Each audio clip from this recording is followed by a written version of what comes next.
जी हाँ दोस्तों, नमस्कार। स्वागत है आप सभी का आज की बड़ी खबरों में। मुख्य समाचार लेकर हाजिर हैं आप सभी के लिए, जहां पर एक एक करके हर एक बड़ी खबर आप तक पहुंचाएंगे इस एक वीडियो के माध्यम से। तो दोस्तों, छोटी सी रिक्वेस्ट भी है कि अगर आप चैनल पे ना हैं तो चैनल को सब्सक्राइब करके पास ही बने घंटी के आइकन को जरूर दबाइएगा, जिससे कि लेटेस्ट न्यूज आप तक पहले पहुंचे। इस समय की पहली अपडेट से शुरुआत करते हैं। दिल्ली में विधानसभा चुनाव को लेकर सभी नेता प्रचार में जुटे हैं। जी हां, लोकसभा में नेता प्रतिपक्ष और कांग्रेस के पूर्व अध्यक्ष राहुल गांधी की आज दिल्ली के सदर बाजार में एक विशाल रैली होने जा रही है। दिल्ली के सदर विधानसभा क्षेत्र में आज होने वाली कांग्रेस नेता राहुल गांधी की रैली कई कारणों से बताया जा रहा है कि स्थगित भी हो सकती है, क्योंकि दोस्तों अभी अभी जो अपडेट आई है उसके अनुसार राहुल गांधी की तबीयत सही नहीं है। गले में इन्फेक्शन और बुखार के चलते रैली को आज पार्टी स्थगित भी कर सकती है। जो भी अपडेट आएगा दोस्तों आपको बताएंगे। फिलहाल यह जनसभा मुश्किल है आज हो पाए। दोस्तों, इसी के साथ अगली अपडेट की ओर चलते हैं। सीएम नीतीश कुमार ने कर दिया बीजेपी के साथ बड़ा खेला, ले लिया समर्थन वापस। जी हां दोस्तों, समर्थन वापस लिया गया जेडीयू द्वारा। बीजेपी से इस समय की ताजा अपडेट निकल के आ रही है। बीजेपी हिल गई है, किसी भी वक्त गिर सकती है सरकार। बिहार के सीएम नीतीश कुमार ने बदल लिया है पाला। बिहार के सीएम नीतीश कुमार की पार्टी जेडीयू ने बीजेपी को झटका दिया। जेडीयू ने दोस्तों पूर्वोत्तर राज्य मणिपुर में भाजपा से समर्थन वापस लिया। 60 सीटों वाली असेंबली में भाजपा के पास बहुमत से कई ज्यादा 37 सीटें हैं, लेकिन एक सीट वाली जेडीयू भी उसके साथ थी। लेकिन अब नीतीश कुमार की पार्टी ने भाजपा सरकार से अलग होने का बड़ा फैसला लिया। दोस्तों, 2 सालों से अशांत चल रहे मणिपुर में भाजपा के लिए एक झटके की तरह है। इसी बीच पार्टी ने यहाँ पे मणिपुर में अपने प्रदेश अध्यक्ष बीरेन्द्र सिंह को भी पद से हटा दिया है। सूबे में भाजपा की 37 सीटों के साथ अपने दम पर अब सरकार है। एनपीएफ के पास 5 और एनपीपी के पास 7 है। दोस्तों, देख सकते हैं जेडीयू को 6 सीटें मिली थी, लेकिन 5 विधायकों ने बीजेपी ज्वाइन कर ली थी। अब दोस्तों देख सकते हैं किसी भी समय केंद्र सरकार से भी समर्थन वापसी का ऐलान संभव है, ये यहाँ पे सूत्रों ने जानकारी दी है। 5 फरवरी के दिन दिल्ली में वोटिंग है और उसी दिन पीएम मोदी महाकुंभ प्रयागराज पहुंचेंगे संगम में डुबकी लगाने। जी हाँ, मतलब समझे दोस्तों आप सभी।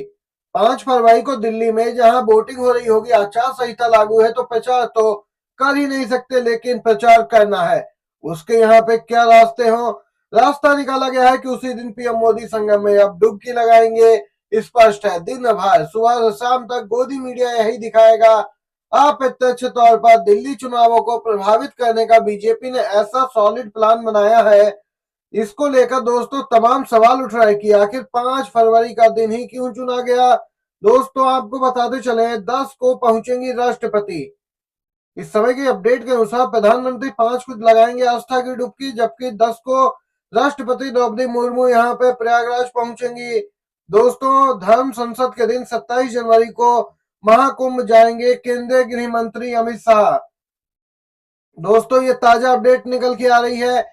इसी के साथ एक और खबर की ओर चलते हैं, जो कि है मिल्कीपुर उपचुनाव को लेकर सपा की तैयारियां पूरी हैं, बीजेपी की हार तय, बोले अखिलेश यादव। अखिलेश यादव बोले हैं जैसे अयोध्या जीते हैं वैसे ही मिल्कीपुर भी सपा पार्टी जीत कर दिखाएगी। भाजपा ने अपनी पुलिस प्रशासन आगे कर दिए हैं, लेकिन जनता ने जो मन बनाया है उसे कैसे बदलेंगे। दोस्तों, यहाँ पर एससी बहुल इलाका है और यहाँ पे अजीत प्रसाद भी इसी समुदाय से आते हैं, इसी वर्ग से हैं। दोस्तों, माना जा रहा है बीजेपी उम्मीदवार को कड़ी टक्कर मिलने वाली है, क्योंकि सपा ने 40 स्टार प्रचारकों की एक नई सूची जारी की है, जिसके अनुसार अखिलेश, डिंपल यादव और दोस्तों शिवपाल यादव, राम गोपाल यादव, अवधेश प्रसाद, सपा सांसद, पूर्व सांसद, मौजूदा विधायक, दोस्तों पूर्व विधायक को यहाँ पे शामिल किया गया है, जो कि संख्या में 40 है स्टार प्रचारक के तौर पर। सुप्रीम कोर्ट के मुख्य न्यायाधीश संजीव खन्ना ने दोस्तों चुनाव आयोग को भेजा है एक सख्त नोटिस। ह्यूमन राइट्स के director RTI activist Venkatesh Nair ने महाराष्ट्र चुनावों में मुख्य चुनाव आयुक्त राजीव कुमार द्वारा की गई 76 लाख वोटों की चोरी का खुलासा किया है। दोस्तों, ह्यूमन राइट्स के डायरेक्टर ने चुनाव आयोग से आरटीआई के तहत मांग की कि उन्हें 5 बजे के बाद पड़े वोटों का डेटा दिया जाए, जिसके जवाब में चुनाव आयोग ने स्वीकार किया कि उनके पास कोई ऐसा डेटा नहीं है। दोस्तों, यह स्वीकार्यता चुनाव प्रक्रिया की पारदर्शिता पर स्पष्ट रूप से संदेह उत्पन्न करती है, प्रश्न उठाती है। महाराष्ट्र चुनावों के दौरान 1 घंटे में 76 लाख नए वोटर्स का जोड़ना यहाँ पे संदेह के घेरे में है। इंडिया गठबंधन ने चुनाव आयोग को पत्र लिखकर इस मुद्दे पर शिकायत की थी, लेकिन चुनाव आयोग ने इसे नियमानुसार बताया था। दोस्तों, कांग्रेस पार्टी ने भी महाराष्ट्र में लोकसभा और विधानसभा चुनावों के बीच 1 करोड़ वोटर्स के अंतर को लेकर चुनाव आयोग से वोटर लिस्ट मांगी, लेकिन चुनाव आयोग यह लिस्ट देने को तैयार नहीं है। यह मतदाता सूची में अनियमितता का संकेत देता है। दोस्तों, अब सुप्रीम कोर्ट में 27 जनवरी 2025 को इस केस की सुनवाई लगी है और देखना है कि चुनाव आयोग और मोदी सरकार यहाँ पर कैसे अपना बचाव करते हैं। दोस्तों, ताजा अपडेट बताते चले जो कि यहाँ पर निकल के आ रही है दिल्ली चुनाव से संबंधित। जैसा कि आप सभी जानते हैं, राहुल गांधी की तबीयत ना सही होने के चलते उनकी आज रैली संभावित है कि रद्द हो जाए, लेकिन दोस्तों 13 जनवरी से सीलमपुर इलाके में पहली रैली की थी। स्टार प्रचारक के तौर पे प्रियंका गांधी भी चुनाव मैदान में आ गई हैं। उनके भी कई कार्यक्रमों की प्लानिंग है। दोस्तों, 23 जनवरी को आज जो मुस्तफाबाद विधानसभा क्षेत्र जाने वाले थे, फिलहाल वह रद्द हो गई है। अब 24 जनवरी शाम 5 बजे मादीपुर विधानसभा क्षेत्र जाएंगे राहुल गांधी, जनसभा को संबोधित करेंगे। जानकारी के लिए दोस्तों आपको बताते चले, राहुल गांधी स्टार प्रचारक के तौर पर यहाँ पे काफी सक्रिय दिख रहे हैं। जनता उनकी आवाज ध्यान से सुनती है, उनके बताए रास्तों पर चलती है।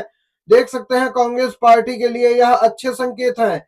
दोस्तों, आप लोग समर्थन में है इस बात के या नहीं कि राहुल गांधी के प्रचार करने से कांग्रेस को फायदा होगा? जरूर बताइएगा। दोस्तों, अगली अपडेट की ओर चलते हैं। दोस्तों, खबर बताते चले, बिग ब्रेकिंग न्यूज है। महाराष्ट्र चुनाव पर वरिष्ठ पत्रकार अशोक बानखड़े का बड़ा खुलासा कि 230 के आसपास सीटों पर बड़ी धांधली हुई महाराष्ट्र चुनाव में। दोस्तों, मतगणना करते समय कई बूथों पर फॉर्म 17C और ईवीएम मैच नहीं हो रहा था और कई ईवीएम की सील टूटी हुई थी। दोस्तों, वरिष्ठ पत्रकार अशोक बानखेड़े ने कहा कि महाराष्ट्र में बीजेपी की कोई लहर नहीं थी और तब किसी बीजेपी नेता के चेहरे पर खुशी भी नहीं थी और ना कोई भाजपाई विजय जुलूस निकाल रहा था। ईवीएम से खेला हुआ ये खेल का प्रयोग सबसे पहले छत्तीसगढ़ में हुआ, उसके बाद हरियाणा में इंप्लीमेंट किया गया इस पूरे प्लान को और फिर बड़े लेवल पर महाराष्ट्र में किया गया। दोस्तों, देख सकते हैं किस प्रकार से धांधली की गई, चुनाव आयोग को जवाब देते नहीं बन रहा है। वहीं आपको बताते चले, ईवीएम को लेकर ही अगली खबर भी है। ईवीएम सत्यापन के फैसले के अनुपालन के लिए एनजीओ की याचिका पर सुनवाई स्थगित हुई है। ईवीएम सत्यापन और संबंधित प्रक्रियाओं पर अपने फैसले का सख्ती से अनुपालन करने की मांग कराने वाले एनजीओ की याचिका पर सुनवाई 11 फरवरी तक टाल दी गई। मामले में सीजीआई संजीव खन्ना और न्यायमूर्ति दीपंकर दत्ता की विशेष पीठ NGO association for democratic reform की अंतिम याचिका पर सुनवाई कर रही थी, जिसमें चुनाव आयोग को ईवीएम की जली हुई मेमोरी और माइक्रो कंट्रोलर की जांच और सत्यापन करने के निर्देश देने की मांग की गई। दोस्तों, आपको बताते चले, यहाँ पर वरिष्ठ वकील प्रशांत भूषण एडीआर की ओर से पेश हुए और जबरदस्त तरीके से दलीलें रखी। दोस्तों, चुनाव आयोग और केंद्र सरकार को नोटिस जारी किया गया है जवाब देने के लिए। तो दूसरी तरफ हेमंत सोरेन ने बीजेपी को दिया है बड़ा झटका, 2 कद्दावर नेता जेएमएम में होंगे शामिल। दोस्तों, कुर्मी समाज के कद्दावर नेता जेएमएम के पूर्व केंद्रीय महासचिव, पूर्व सांसद शैलेंद्र महतो व उनकी पत्नी पूर्व सांसद आभा महतो अचानक से सीएम हेमंत सोरेन से रांची में मिले हैं। इस दौरान मुख्यमंत्री से कई विषयों पर इनकी बातचीत हुई। शैलेंद्र महतो ने हेमंत का मार्गदर्शन भी किया है। इस मुलाकात को जेएमएम में वापसी का उनका संकेत माना जा रहा। वर्तमान में ये दोनों नेता बीजेपी में है। कुर्मी नेताओं के रूप में इनकी बड़ी पहचान है। विधानसभा चुनाव में बहरगोड़ा विधानसभा से आभा महतो ने भाजपा के टिकट पर चुनाव लड़ने की दावेदारी की थी, लेकिन इन्हें टिकट नहीं मिला था। तब से ही दोस्तों बीजेपी से इनके यहाँ पे रिश्ते सही नहीं है और यहाँ बीजेपी छोड़ने का एक तरीके से मन भी बना चुके हैं। इसी क्रम में मुलाकात हुई है सीएम सोरेन से। लगता है राहुल गांधी को दिल्ली की राजनीति में मजा आने लगा, क्योंकि 13 जनवरी को हुई सीलमपुर की रैली का ही असर है कि राहुल गांधी दिल्ली के मोर्चे पर फिर से आ डटे हैं। दोस्तों, अब राहुल गांधी कल रैली करेंगे। आपको बताते चले, एक यहाँ पे सबकी निगाहें हैं हाई प्रोफाइल सीट पर, जो कि है नई दिल्ली विधानसभा क्षेत्र। आम आदमी पार्टी के प्रमुख केजरीवाल, बीजेपी के प्रवेश वर्मा और कांग्रेस के पूर्व सांसद शीला दीक्षित के बेटे संदीप दीक्षित इस सीट पर उम्मीदवार हैं। 2020 में नई दिल्ली सीट पर 28 उम्मीदवार मैदान में थे। अव्वल तो यहाँ पे अरविंद केजरीवाल रहे। वहीं दोस्तों, आपको बताते चले, इस बार राहुल गांधी आक्रामक रुख अपनाते नजर आ रहे हैं। नई दिल्ली सीट पर राहुल गांधी का कैंपेन ही केजरीवाल के प्रति कांग्रेस का स्टैंड साफ करेगा। राहुल गांधी स्पष्ट निर्देश दे चुके हैं कांग्रेसी कार्यकर्ताओं को, दिल्ली नेताओं को कि जोरदार हमले करिए और यहाँ पर सीधा हमला अरविंद केजरीवाल पे होना चाहिए। दोस्तों, देख सकते हैं कांग्रेस की नई रणनीति।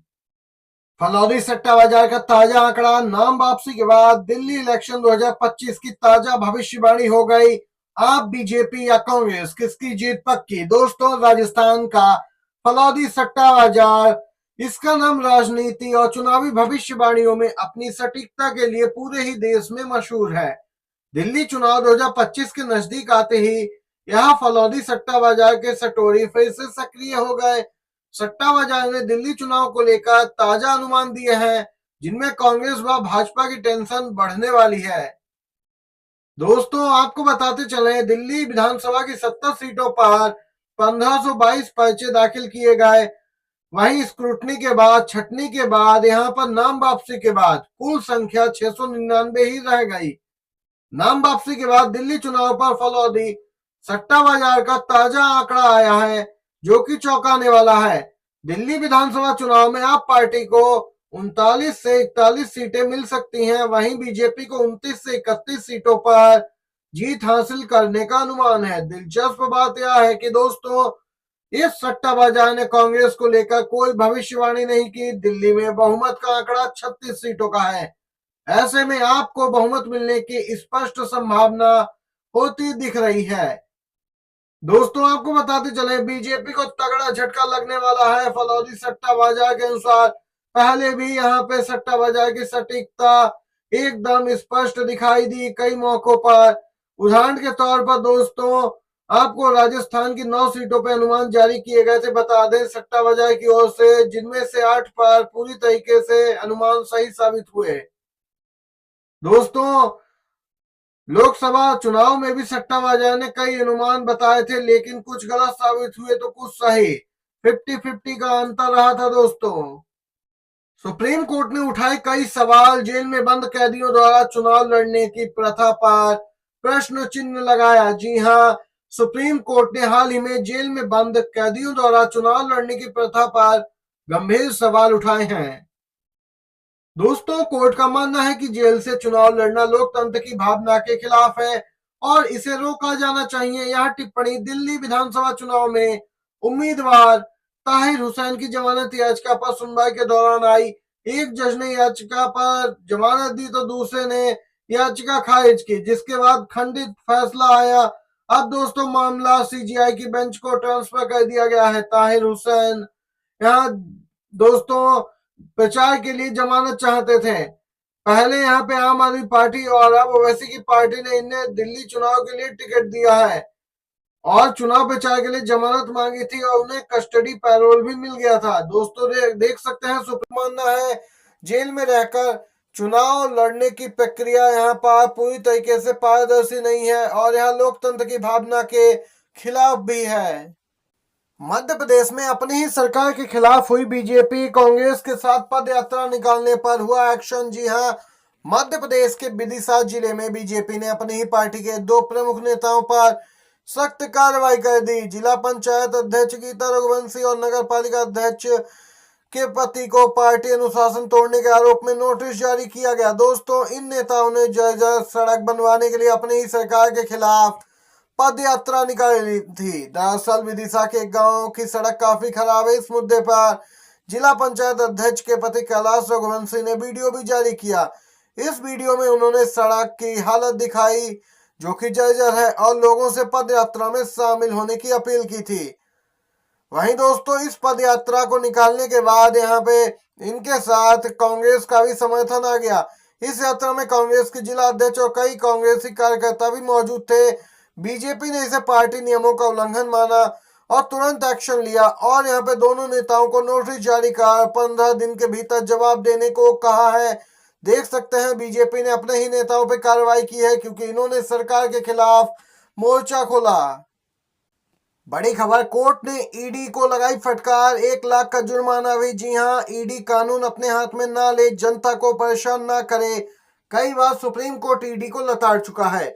अब बॉम्बे हाई कोर्ट ने भी ईडी पर एक रियल एस्टेट डेवलपर के खिलाफ मनी लॉन्ड्रिंग जांच शुरू करने के लिए 1 लाख रुपए का जुर्माना लगा दिया। कोर्ट ने कहा कि ईडी ने जांच शुरू करते हुए अपने दिमाग का इस्तेमाल नहीं किया। केंद्रीय एजेंसियों को कानून के ढांचे के भीतर काम करना चाहिए। ईडी पर जुर्माना लगाते हुए जस्टिस एस मिलिंद यादव की सिंगल बेंच ने कहा कि नागरिकों को परेशान ना किया जाए।